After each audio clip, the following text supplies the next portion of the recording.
बिस्मिल्लाहिर्रहमानिर्रहीम। अस्सलाम वालेकुम। मैं हूं डॉक्टर नुमान गफ़ार आवान और आज की इस कैरियर काउंसलिंग की वीडियो में आप जान सकेंगे कि इंटरमीडिएट यानी एफएससी, आईकॉम या एफए करने के बाद कौन कौन से प्रोफेशनल ऑप्शंस अवेलेबल होते हैं। स्टूडेंट्स को प्रोफेशनल डिग्रीज़ की तरफ अगर जाना है तो उनको किन अदारों का इंतखाब करना चाहिए, कौन से प्रोफेशनल डिग्री प्रोग्राम्स हैं जो कि स्टूडेंट्स के लिए बेहतर हैं और उनका मुस्तकबिल रोशन हो सकता है। तो आज की ये सारी बातें हम जानेंगे प्रोफेसर अबू बकर साहब से।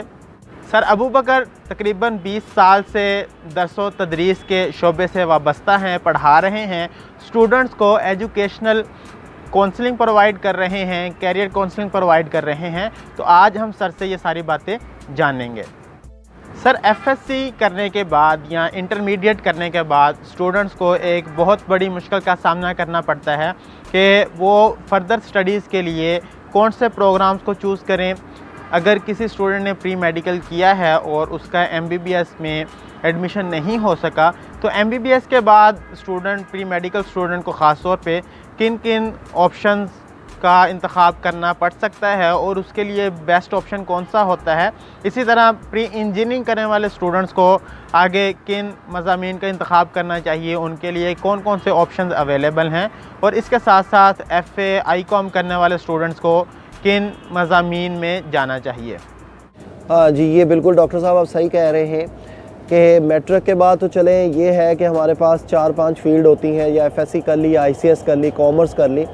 लेकिन चूँकि एफएससी के बाद या इंटरमीडिएट के बाद हमारी प्रोफेशनल लाइफ की तरफ हमने जाना होता है, तो उसकी सिलेक्शन जो है वो बड़ी इंपॉर्टेंट होती है।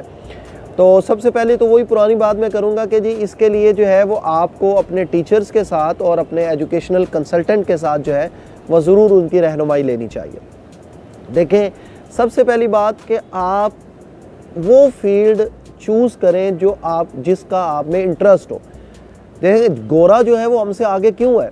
गोरा हमसे इसलिए आगे है कि वो हमेशा अपने बच्चों की, या बच्चे जो हैं वो हमेशा वो फील्ड चूज़ करते हैं जिसमें उसका इंटरेस्ट हो। इवन कि अगर वो म्यूज़िक के अंदर इंटरेस्ट है तो वो म्यूज़िक के अंदर लेके जाते हैं। इवन कि अगर उनका जो है वो किसी भी फील्ड के अंदर इंटरेस्ट हो, कंप्यूटर के अंदर हो, उसका मैकेनिक के अंदर हो, उसका किसी चीज़ के अंदर भी हो, वो अपने बच्चे को उसी फील्ड के अंदर लेके जाते हैं। और आप देखेंगे गोरा हर फील्ड में हमसे बहुत आगे है। और हम हर फील्ड में सबसे पीछे क्यों हैं?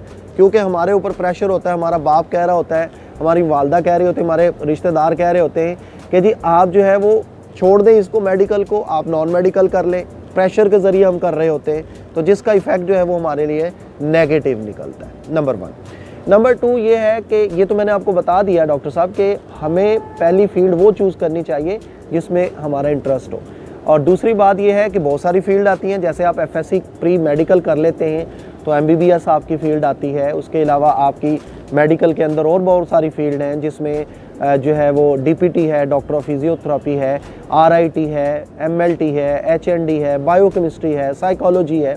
इसी तरह अगर आप इंजीनियरिंग कर सकते हैं, और इसी तरह अगर आप आईसीएस करते हैं तो इसमें बीएससीएस है, इसमें जो है वो सॉफ्टवेयर इंजीनियरिंग है, इसमें बीएसआईटी है। इसी तरह अगर आप जो है वो कॉमर्स आईकॉम करते हैं तो उसमें बीकॉम है, बीबीए है, बीएस प्रोग्राम है। इसी तरह जो है वो अगर आप लोग जो है वो एफए करते हैं तो आपके पास बहुत सारे प्रोग्राम हैं जिसमें बीए है, एमए कर सकते हैं। उसके बाद बीएस इंग्लिश प्रोग्राम में जा सकते हैं, communication BS mass communication program में जा सकते हैं। तो बेसिकली ये बहुत सारी फील्ड है। लेकिन ये फील्ड को भी कैसे चूज़ करना चाहिए, वो हमें अपनी मर्ज़ी से, या तो हमें उसके बारे में बड़ा नॉलेज हो और हमारा इंटरेस्ट हो, तो हमें बिल्कुल उसको चूज़ करना चाहिए। अदरवाइज़ इन फील्ड में से भी कौन सी चूज़ करनी चाहिए, इसके लिए भी आप अपने टीचर्स के साथ जो है वो राब्ते में रहें, उनकी रहनुमाई हासिल करें, या एजुकेशनल कंसल्टेंट के साथ जो है उनकी रहनुमाई हासिल करें। और आप हमें कॉल करें, आप हमसे पूछ सकते हैं, हम आपको गाइड करेंगे कि आपके लिए कौन सी फील्ड सबसे बेस्ट रहेगी, आपका बेसिकली इंटरेस्ट किस में।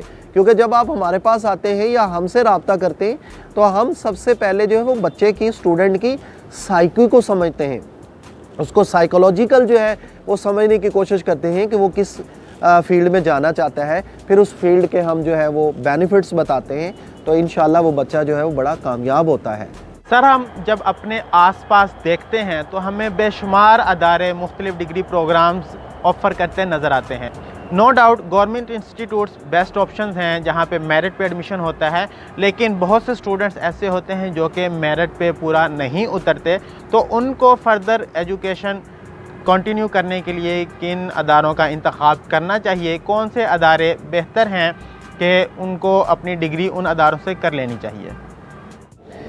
देखें जी, सबसे पहली बात तो ये है कि चूँकि ये प्रोफेशनल डिग्री में आगे प्रोफेशनल लाइफ में जाना है, तो इसका इंतखाब तो बहुत ही सोच समझ के करना चाहिए, क्योंकि ये इदारे ही हैं, जिस इदारे का इंतखाब ही है जो कि हमारी प्रोफेशनल लाइफ को जो है वो उस आसमान की बुलंदियों तक ले जाएगा। तो इसके लिए तो गवर्नमेंट इंस्टीट्यूट हैं जी, गवर्नमेंट कॉलेजेस हैं, गवर्नमेंट यूनिवर्सिटीज़ हैं, जो बहुत अच्छी यूनिवर्सिटीज़ हैं। वहाँ पे अगर आपका मेरिट बनता है तो फिर आपको ज़रूर चलना चाहिए। और दूसरी कैटेगरी जो है वो प्राइवेट इंस्टीट्यूट की आ जाती है। और तीसरी जो बहुत बेस्ट है वो है कि गवर्नमेंट यूनिवर्सिटी से जो एफिलिएटेड इंस्टीट्यूट है, ये उन प्राइवेट से भी ज़्यादा अच्छे हैं, क्योंकि प्राइवेट की नो डाउट अपनी चार्टर डिग्री होती है, लेकिन जो एफिलिएटेड गवर्नमेंट एफिलिएटेड इंस्टीट्यूट हैं, इनकी जो डिग्री है वो गवर्नमेंट यूनिवर्सिटीज़ की होती हैं। तो पूरी दुनिया के अंदर जो है वो इनको माना जाता है। तो इनका इंतखाब भी डेफिनेटली हमें जो एफिलिएटेड कॉलेजेस, एफिलिएटेड इंस्टीट्यूट का इंतखाब करना चाहिए, उसमें हमें 2-3 बातें ज़हन में रखनी चाहिए। नंबर 1 हमें ये ज़हन में रखना चाहिए कि उन कितने साल हो चुके हैं उन्हें एफिलिएशन मिले हुए। और फिर जो बड़ी इंपॉर्टेंट बात है कि उनकी एफिलिएशन जो है वो हमें ज़रूर मेन यूनिवर्सिटी की वेबसाइट से चेक कर लेना चाहिए। और फिर हमें ये भी देखना चाहिए कि उनकी कितनी इनटेक है। जैसे मैं आपको बड़ी बेस्ट एग्जांपल देता हूँ, और बहुत बेस्ट इंस्टीट्यूट है जो कि Hussain college of health and sciences है, मेडिकल से रिलेटेड है, जिसमें मेडिकल के डिफरेंट प्रोग्राम्स होते हैं। तो ये बिल्कुल जो है वो government college university of Faisalabad से एफिलिएटेड इंस्टीट्यूट है। और ये वो वाला इंस्टीट्यूट है जो पायनियर इंस्टीट्यूट है, यानी GCUF ने जब एफिलिएशन देना शुरू की थी तो तब ये हुए थे। तो इसका जो है वो फॉर एग्जांपल DPT का 6th इनटेक है। तो ठीक है, 6th इनटेक है, पुराना इदारा है, चलने वाला इदारा है। इसी तरह बहुत सारे ऐसे इदारे हैं जिनका 1st इनटेक होगा, 2nd इनटेक होगा, तो उनको भी आप देखें कि कैसे चूज़ करना है। तो ये सारी बातें मद्देनज़र रखते हुए जो है वो आप लोगों को चूज़ करना चाहिए। अगर आप कोई बात पूछना चाहते हैं या हमसे रब्ता करना चाहते हैं तो हमारा नंबर नीचे दिया गया है। अपना फ़ीडबैक देना मत भूलिएगा। दुआ में याद रखिए। अल्लाह हाफ़िज़।